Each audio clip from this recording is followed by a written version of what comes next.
고난을 당하면 하나님이 안 계셨다고 하던가요? 우리를 방관하고 계신다라고 생각할까요? 바벨론으로 끌려간 유다 백성들, 왜 우리가 이 재앙을 맞게 되었는지와 죽어나갈 때 하나님은 어디에 계셨는가? 아무런 이유 없이 심판한 것이 아니라 공의로운 하나님이시기 때문에 그 가운데 제가 관영하고 있느냐 관영하고 있지 않느냐를 가지고 심판하고 계시다라고 하는 거예요. 심판을 받기 전에 너희들이 회복되어지기를 먼저 하나님께서는 원하고 계시다라고 하는 거예요. 오늘 본문을 세 곳을 찾아서 읽었습니다. 몹시 바쁜 성경 찾기가 아니었나 이런 생각을 해봅니다. 혹시 그 성경 읽기 가운데에서 무엇을 얘기하고자 하는 것인지 발견하셨나요? 공통적으로 나오는 단어들이 있는데 그 단어가 혹시 뭔지 아세요? 공통적으로 나오는 단어가 하나님의 영광이라는 단어들입니다. 물론 1장 1절에는 없습니다만은 거기에서 하나님의 모습이라는 말로 대신해서 하게 됩니다. 오늘 영광과 하나님의 모습이다라고 하는 성전에 거하셨던 하나님의 능력 또는 영광, 내가 오늘 이스라엘 백성들이 오늘 에스겔 선지자를 통하여서 여러분에게 얘기하고 싶은 것은 우리를 이렇게 비참하게 만들고 죽음 가운데 모르시고 이방인의 종으로 끌려가서 살고 있어서 이제 이방의 땅 그발 강가에 놓여 있을 때, 사진 한번 보여주시겠어요? 그발 강가에 놓여 있을 때 얼마나 먼 거리, 수천 킬로를 저 예루살렘에서부터 시작해서 그 빨간 라인을 따라서 아수르를 지나서 바벨론에 이르러서 그것도 유브라테스 강과 티그리스 강의 아래쪽에 있는 그발 강가까지 내려와서 더 이상 우리나라로 다시 복귀해서 돌아간다는 것조차도 상상할 수 없을 만큼의 긴 거리를 이제 이동해서 와 있는 그 백성들이 오늘 하나님 앞에 어떤 심정으로 있겠는지 또는 과연 그들은 하나님을 기억하고 있을지 한번 생각해 볼 필요가 있겠다라는 생각을 해요. 포로로 끌려간 그들에게 있어서 에스겔은 끌려간 그 상태에서 오늘 백성들과 함께 하나님의 환상을 얘기하고자 하는 것이었습니다. 여러분, 고난을 당하면 하나님이 안 계셨다고 하던가요? 아니면 우리를 방관하고 계신다라고 생각할까요? 하나님께서 우리를 간섭하시느냐 그렇지 않냐는 하나님의 영광이나 하나님의 임재로 표현했습니다. 하나님 이곳에 계시면 우리에게 능력이 나타날 것이고 하나님의 영광이 우리에게 나타나야 하나님의 능력이 우리에게 나타나서 하나님이 계시구나 라고 생각을 했다는 것이죠. 그 영광은 이스라엘 백성에게 성막에서 나타났고 성전에서 나타나서 임재에 계신다고 생각했어요. 그곳에 계시니까 우리가 하나님 앞에 의뢰하고 부탁하고 또 우리가 기도하면 하나님께서 그 성막에 계심으로 인해서 우리의 문제를 해결하시고 주변의 나라들을 멸해 주시고 우리가 마땅히 가야 될 가나안 땅으로 가게 하셨거나 아니면 성전에 임하셨기 때문에 주변에 있는 아수르나 애굽으로부터 침입이 하나님의 그 능력을 통해서 막아졌다라고 유대인들은 생각했어요. 이제 그곳을 떠나서 오늘 본문은 하나님, 이스라엘 백성들이 생각했던 성막과 성전에 임하여 계셨던 그 하나님이 오늘 그곳에 있지 아니하시고 그발 강가에 모여 있는 유다 백성에게로 옮겨지고 있다라고 하는 사실을 우리는 발견합니다. 그런가요? 그러면 왜 그들은 고난을 당해야 되나요? 라고 여러분이 질문을 할 수가 있겠죠. 여러분, 그것을 오늘 에스겔을 통해서 추적하면서 여러분하고 대화를 나누고자 하는 거예요. 그발 강가에 있는 유다 백성들의 심정을 잘 노래한 시편이 있습니다. 시편 137편 1절로 4절의 말씀을 보면 이렇게 표현이 되어 있어요. 왠지 그발 강가에서 노래한 것처럼 시편의 내용이 그래요. 우리가 바벨론의 여러 강변 거기서 앉아서 시온을 기억하며 울었도다. 나라 잃은 슬픔 같지 않아요? 그렇죠? 그것도 바벨론의 강가니까 그발론의 강가가 되겠죠. 그 중에 버드나무에 우리가 우리의 수금을 걸었나니 이는 우리를 사로잡는 자가 거기서 우리에게 노래를 청하며 우리를 황폐하게 한 자가 기쁨을 청하고 자기들을 위하여 시온 노래 중 하나를 노래하라 함이로라. 우리가 이방 땅에 어찌 여호와의 노래를 부를까라고 얘기하면서 자기네들이 지금 처해 있는 포로로 끌려가 처해 있는 그 상황, 그 아픔을 오늘 시편 137편에서 노래하고 있는 것을 볼 수가 있습니다. 그들의 이방인의 삶이 참혹하기는 하지만 희망이 없는 것은 아니었다라는 생각을 해봐요. 그 이유는 유다 백성이 모르는 하나님의 영광이 함께하고 계시기 때문에 그래요. 그발 강가까지 하나님의 영광이 함께하지 않으셨으면 그들에게는 소망이 없었겠죠. 그리고 그들은 그발 강가까지 하나님의 영광이 왔다라고 생각하지 못했기 때문에 우리에게는 소망이 없다라고 생각했을 수도 있습니다. 그런데 오늘 본문을 통해서 보면 하나님의 영광이 그발 강가까지 오고 계시더라라고 하는 것을 볼 때 그들에게도 소망이 있다라는 거예요. 성전 안에 하나님이 계시다고 생각을 했었는데, 그래서 이 안에 영광이 있고 임재가 있다고 생각했는데 하나님께서 그 교회를, 여러분 주변에 있는 많은 교회들을 무너뜨리는 걸 보셨잖아요. 그래서 산산이 부서지고 파괴되어지고 갈라지고 이런 교회들을 많이 보셨습니다.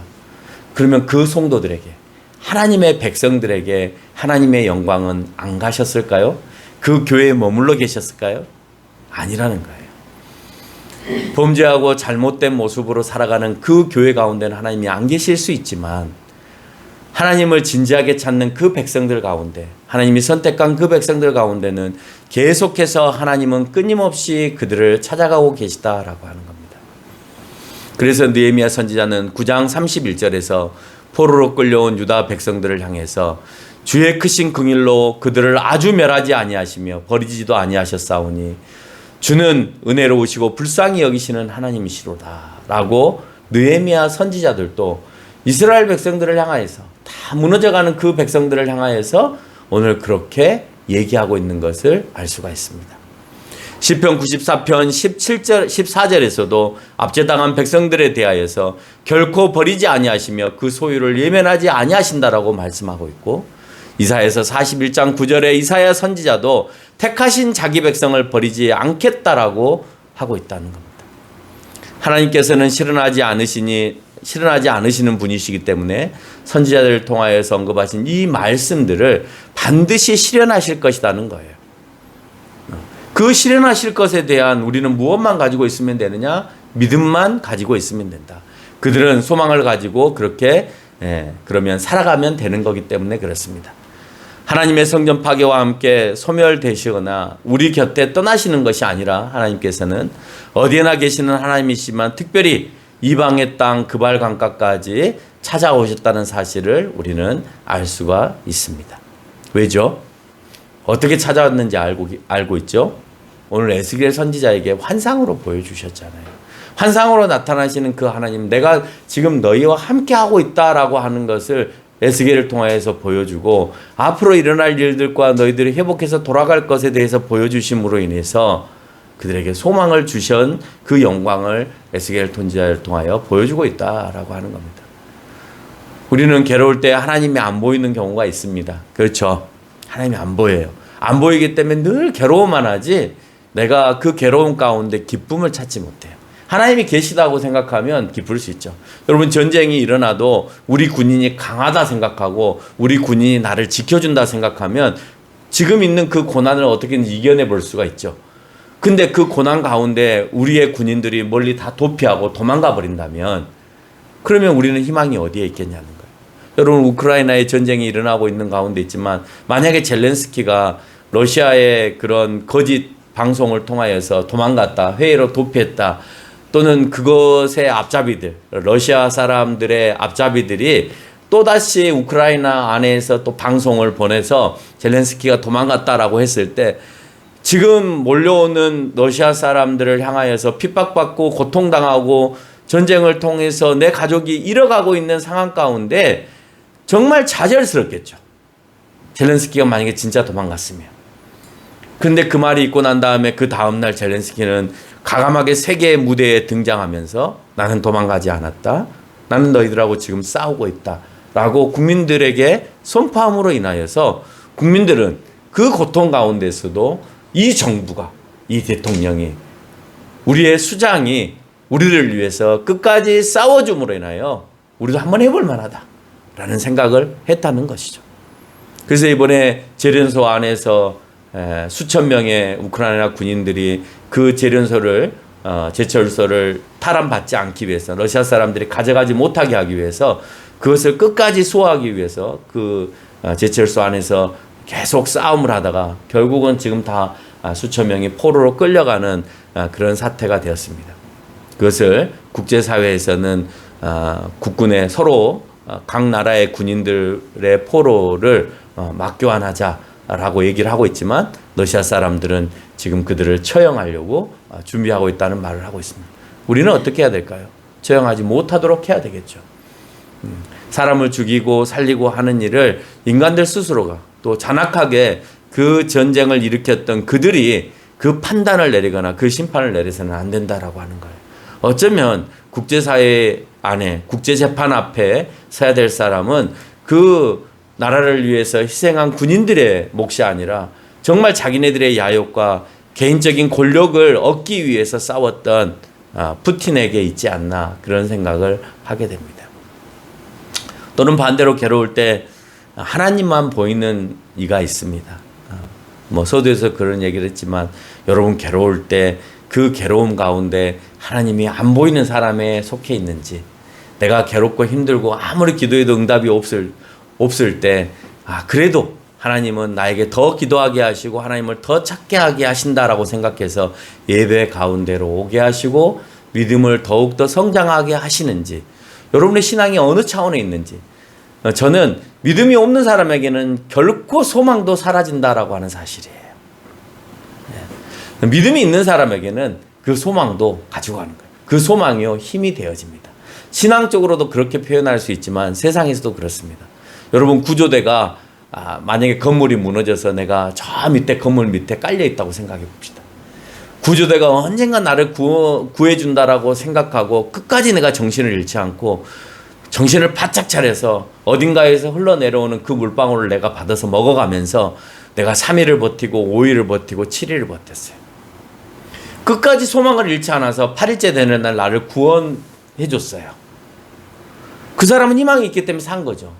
그런데 첫날부터 모든 잿더미에 눌려서 내가 꼼짝도 못하는 상황 가운데 엄청나게 많은 그 잿더미가 나를 누르고 있고, 언제 이게 무너져서 나를 덮치지 못한다라고 하는 공포 가운데 사로잡혀 있으면 그 사람은 심장마비로 하루도 못 있어서 그 소망이 없기 때문에 죽어버립니다.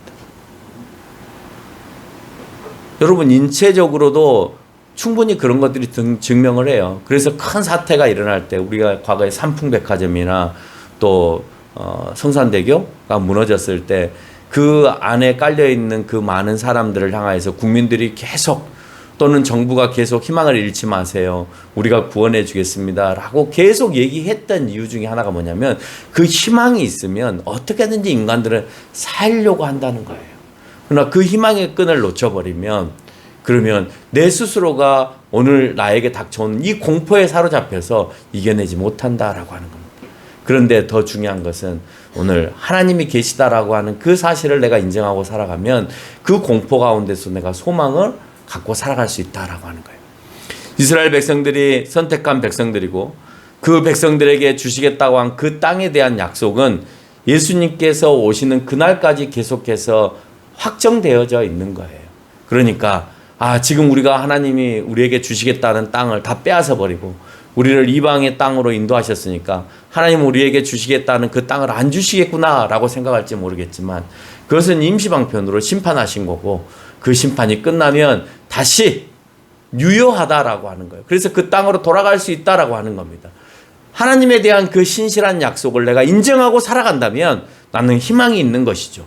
그런데 내가 그것을 놓쳐버리면, 믿음으로 내가 그걸 놓쳐버리고 우리는 그 땅을 놓쳐버렸어, 잃어버렸어 라고 생각한다면, 그러면 그들에게는 희망이 없는 것입니다.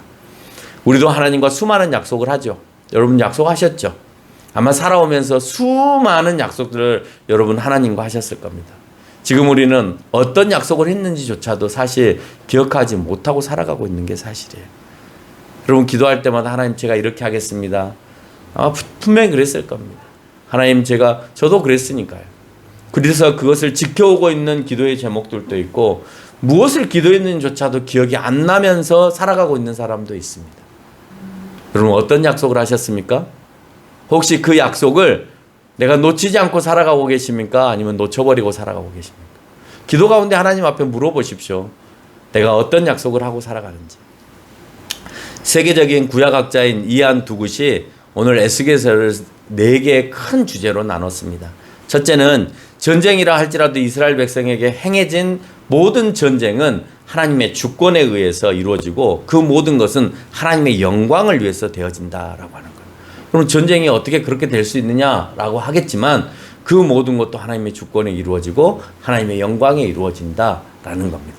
두 번째는 너희의 포로됨이 하나님의 계시지 아니하여서가 아니라 너희의 죄악상 때문이다라는 주제를 가지고 있다는 거예요.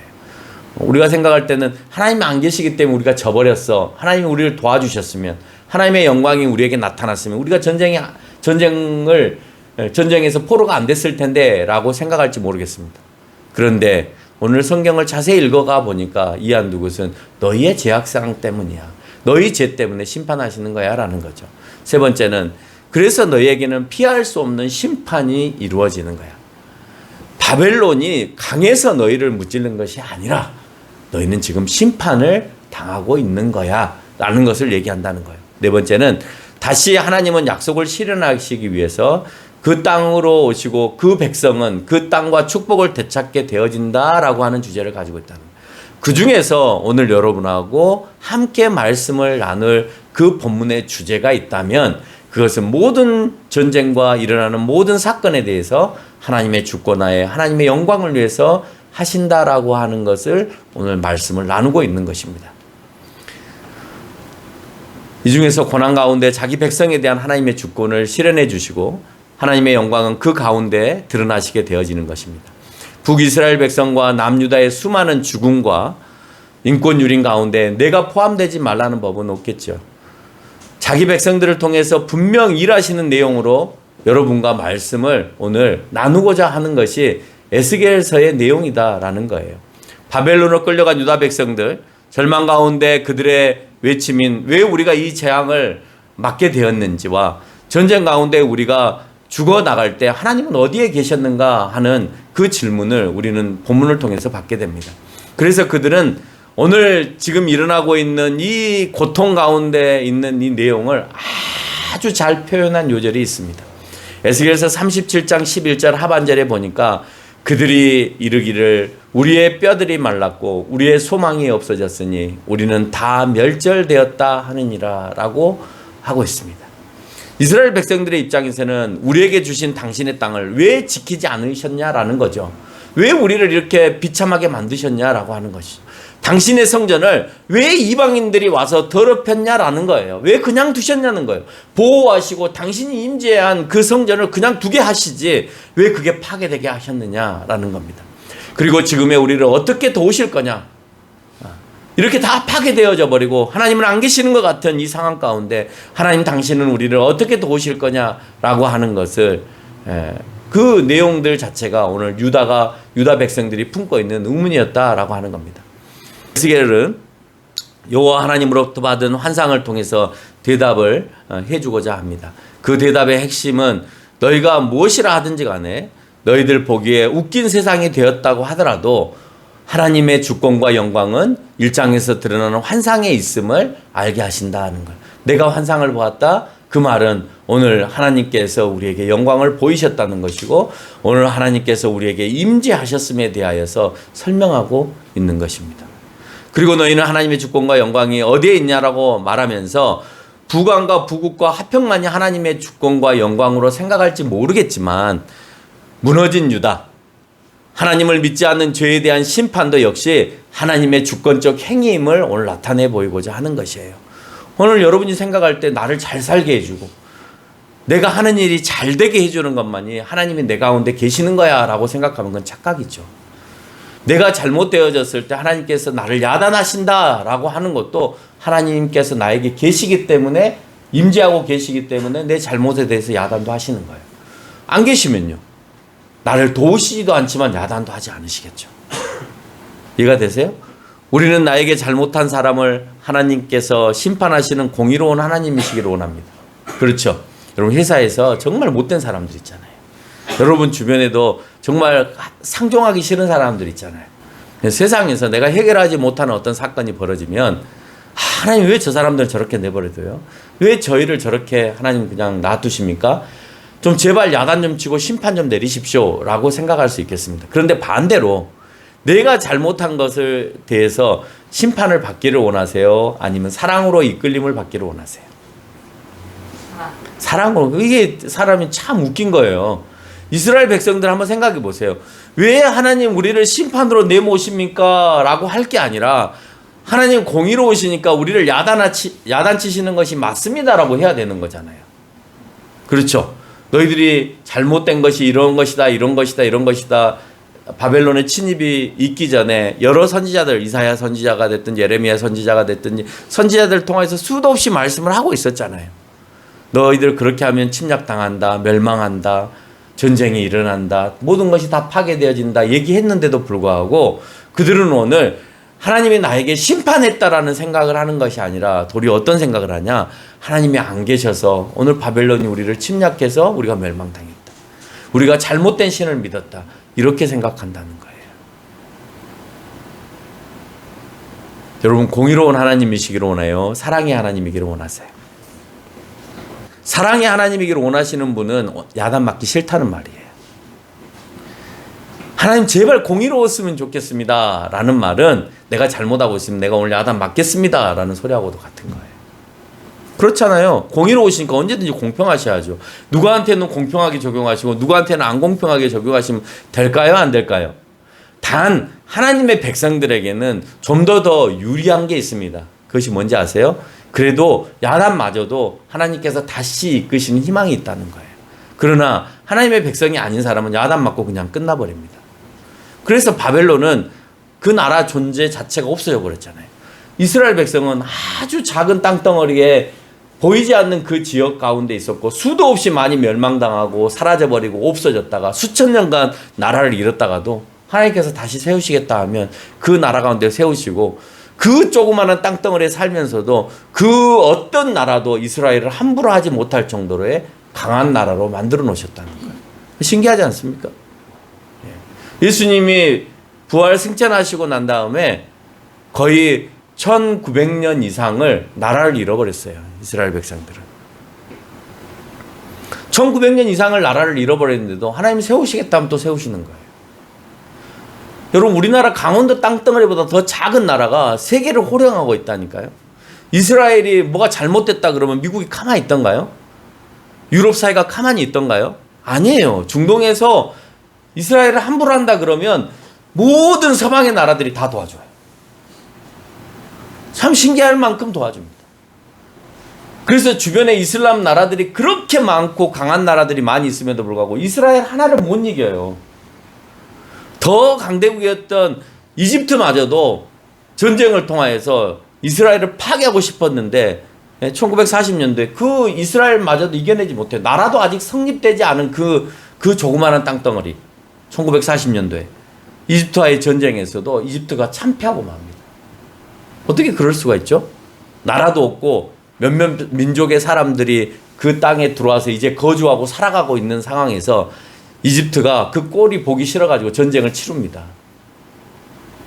근데도 이집트가 이스라엘을 이겨내지 못하는 모습을 발견하게 된다는 거예요. 공의는 모두에게 적용되는 것입니다. 하나님께서는 가나안 땅을 이스라엘 백성들에게 정복하라 하실 때 아무런 이유 없이 정복하라 하시는 것이 아니라 창세기 15장 16절에 보니까 아브라함에게 말씀하신 것처럼 아직 그들의 죄가 간영하지 아니함으로라고 하고 있습니다. 하나님께서는 아브라함에게 가나안 땅에 가서 그 땅이 네 땅이 되겠다라고 처음으로 약속을 하시죠. 그러면 우리가 생각할 때 왜 잘 살고 있는 사람을 내보내고 하나님은 왜 자기가 선택한 그 백성을 그곳에서 살게 하시지? 너무 이기적인 거 아니야? 라고 생각할지 모르겠습니다만은 처음부터 그 땅에 들어가게 하시는 것이 아니라 오늘 창세기 15장 16절에 아브라함에게 말씀하실 때 보면 아직 죄가 간영하지 아니함으로 가나안 땅에 들어가지 말아라 라고 얘기하고 있다는 거예요. 그러면서 그들이 가나안 땅에 들어가야 될 그 이유를 다시 레위기서 19장 25절에서 모세를 통하여서 이제 가라고 하실 때 다시 한번 말씀하시는데 뭐라고 말씀하시냐? 그 악함으로 벌하고 그 주민을 토해내신다라고 표현하고 있는 거예요. 너무 이제 악해서 내가 다 토해내버릴 거야. 그러니까 너희가 들어가. 거기는 빈 땅이야. 라고 얘기하는 거예요. 그래서 하나님이 그냥 자기가 쓸어버리고 싶다고 해서 다 쓸어버리고 내 백성을 거기 넣고 싶다고 해서 넣는 것이 아니라 공의로운 하나님이시기 때문에 그 가운데 제가 관영하고 있느냐 관영하고 있지 않느냐를 가지고 심판하고 계시다라고 하는 거예요.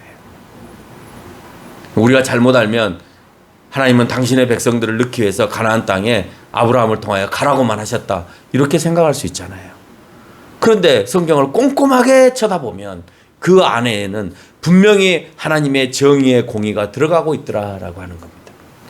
아무런 이유 없이 심판하는 것이 아니라 우리가 알 수 없는 충분한 악함이 가득할 때 그 심판은 개인적으로도 다가오고 국가적으로도 다가오고 인류적으로도 다가와서 이 세상의 마지막 심판도 이루어지는 것입니다. 하나님은 그 때를 기다리고 계시는 거고 심판만을 하기 위해서 그러시는 것이 아니라 심판을 받기 전에 너희들이 회복되어지기를 먼저 하나님께서는 원하고 계시다라고 하는, 오늘 또 이 말씀을 통하여 우리에게 말씀하시는 것은 개인적인 회복이 일어나기를 원하는 거예요. 여러분, 각 개인의 잘못된 죄성의 회복들이 일어나지 않으면 국가적 차원의 죄성들도 회복되지 않겠죠. 여러분, 우리가 생각할 때 인도나 아프리카의 모습들을 보면 정말 그 윤리나 도덕적인 면에 있어서 너무 참혹하잖아요.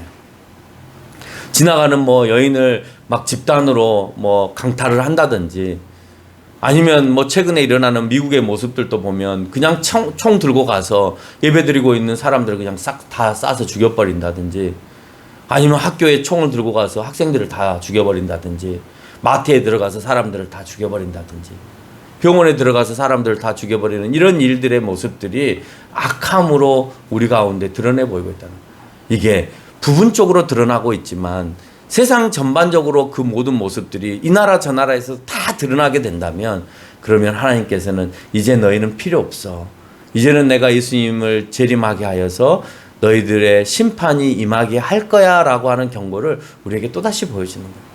여러분, 이 시대에 감히 전쟁이 일어날 거라고 누가 생각을 했겠어요? 2차 세계대전이나 1차 세계대전 이후에 또 저렇게 참혹한 전쟁들이 일어나고 뭐 핵을 쌓느니 마느니 하는 얘기까지 나올 정도로 이 시대에 지성인들이 사는 세상에 과연 그런 일이 일어날까라고 생각할지 모르겠지만 일어나더라는 거예요. 여러분, 북한도 지금 핵실험한다라고 지금 으르렁대고 있잖아요. 그렇죠. 바이든이 오니까 자기들도 긴장한 거예요.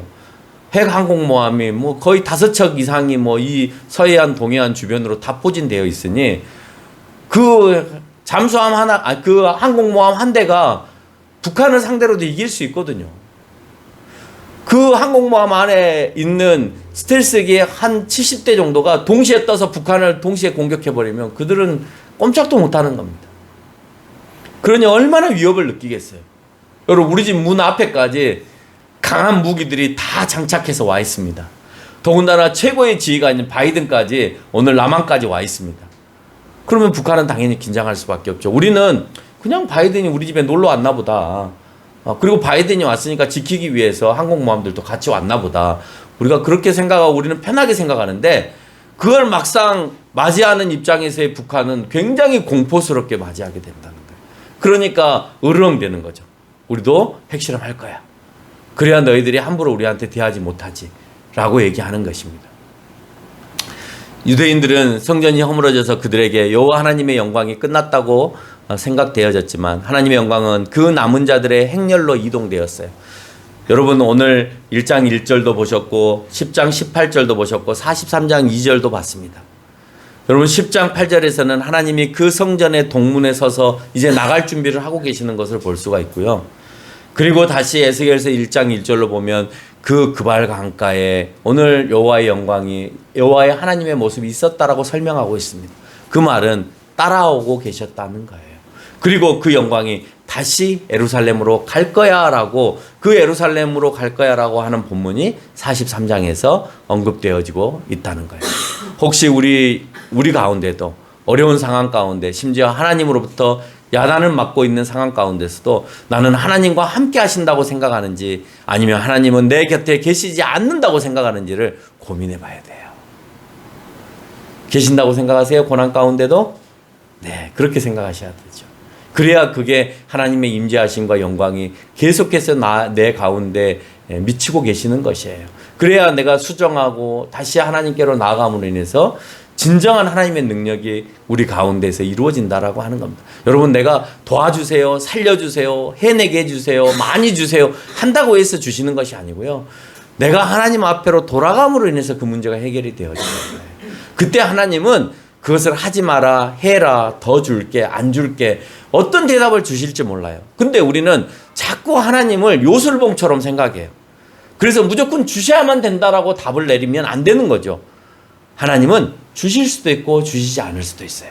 70년 동안 포로 생활을 했던 그들에게 분명히 에스겔 선지자를 통하여서 귀환하겠다고 했지만 귀환을 맛보지 못한 백성도 있는 거예요. 70년 동안 거기에 살면서 죽어버린 사람도 있을 거 아닙니까? 그렇죠. 그런데 그 약속이 실현되어져서 예루살렘으로 다시 복귀한 사람도 있다는 거예요. 그 말은 어떤 사람은 너는 보지 못해 라고 할 수도 있지만 어떤 사람은 볼 수 있어 라고도 될 수 있다는 거예요.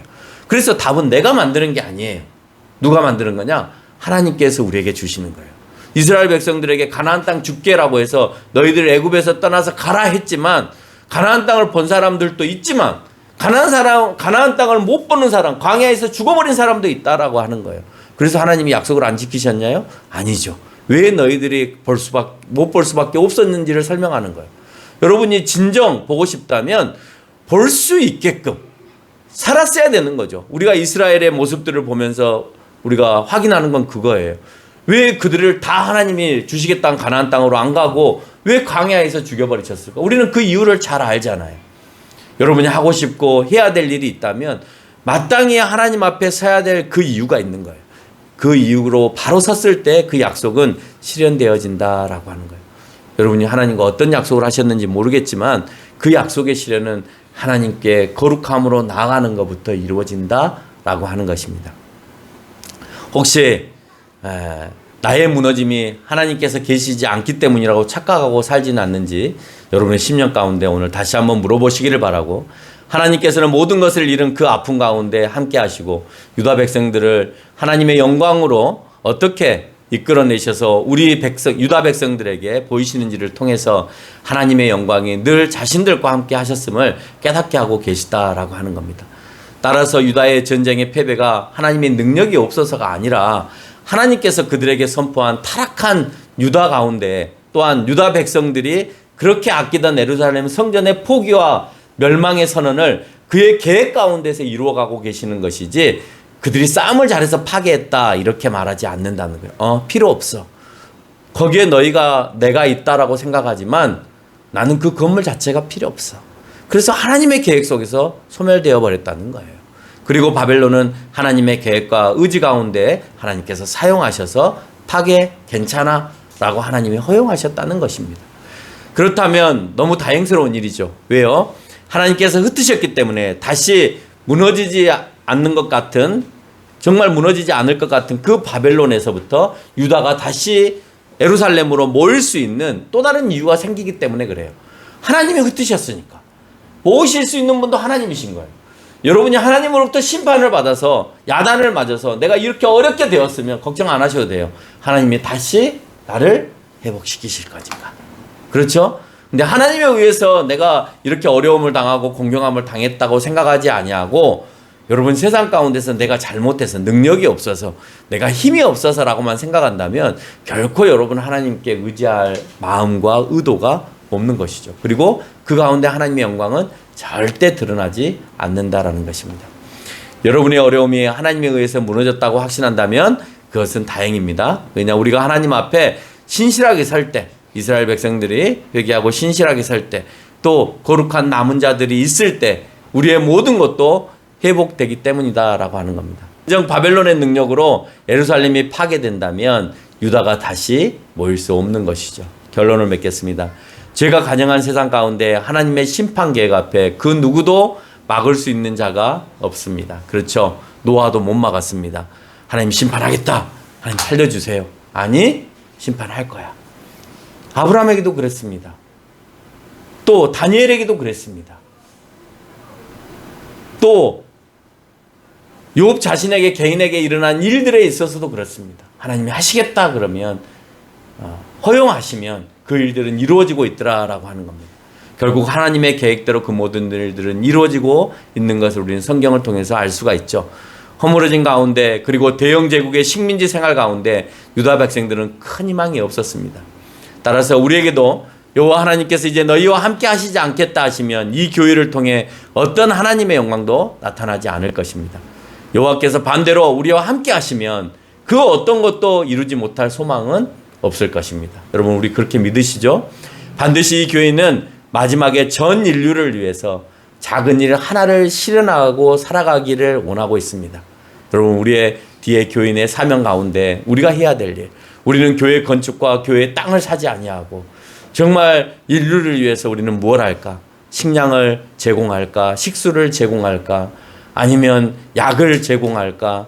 아니면 그 무엇을 제공해서 그 인류의 작은 도움이라도 되는 교회가 되어질까 하는 것에 우리의 소망이 있는데, 중요한 것은 그 소망을 이루어가게 하시기 위해서는 우리가 하나님 앞에 좀 더 신실한 교인이 되시기를 주님의 이름으로 축원합니다.